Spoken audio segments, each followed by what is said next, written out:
We were drawn to the neighborhood. We really liked the idea of living in this area, but also the house from the front. We were really drawn to the facade and I think felt like it had lots of potential. It was a great house before, but it was built in 1940, and so it had a lot of small, dark rooms. We did want to open it up, especially with 3 young children. We wanted to be able to see them playing and be a bit more interactive with each other. And we love bright spaces. That's what Joe designs for all of his clients. Sunshine and light is so wonderful. We lived in Manchester where it rained a lot. So yeah. it's nice to have some sunshine again.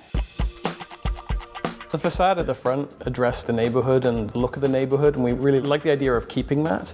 It's a pretty house, so we didn't want to tear down the front, but we did want to modernize the inside and make it a bit more suitable for our family, and we love it. For us, the idea of having this very traditional facade that almost deceived people, that you'd step beyond and there would be a sort of moment of wow. When we approach a lot of projects, especially on small city lots, we're trying to maximize our space on the lot. One thing in this particular project that we had the benefit of being able to do was to add space because the lot was slightly larger. So adding the courtyard that sits between the old part of the house and the new part of the house, and that was deliberately inserted so that we could draw light into the core of the home, which typically with a house this deep and this wide would be quite dark. So I guess in some people's eyes that would be kind of lost space to the exterior, but I think that for all the space that could have been gained to the interior, we've created a better overall environment by leaving it as exterior space.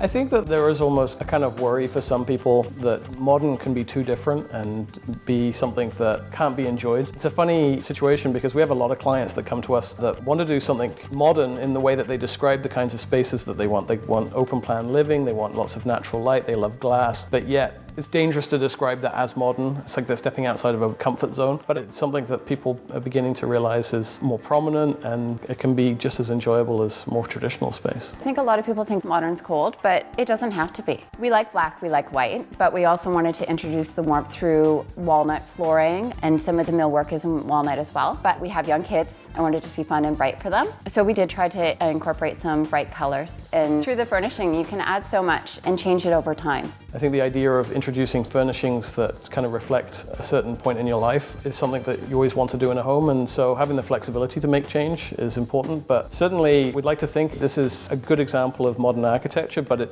has a warmth and a comfort and a coziness, and I think that that's something that people sometimes are afraid can't exist within modern architecture, and it's just not true. Joe's the architect, so for the big picture and overall design of the house, I went along with whatever you suggested. It was more like the small finishing details that we would have some disagreements over. I think fundamentally we had a sort of master plan that we'd worked through and we really fundamentally liked the idea of. And I think as much as there's the odd difference of opinion on the finer details, kind of worked through that, and we could both say that we're really happy living in the space now. Yeah.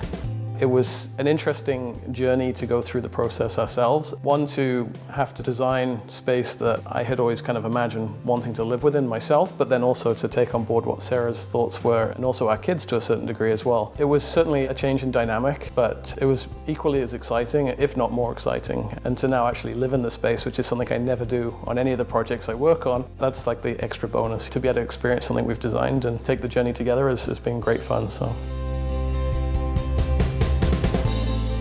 I think our house is pretty much done for the next 10 years. And then probably we'll want to change it up again, I would think. Yeah, I think the home that we live in today reflects how we live, and we have young kids and how they live. It works really well at this juncture, but the want and need to kind of dabble with something new is something that's in the back of my mind right now. Yeah, this isn't the end for sure. I think there are other opportunities. I would live here forever. I love this house. This is where we don't always agree on everything.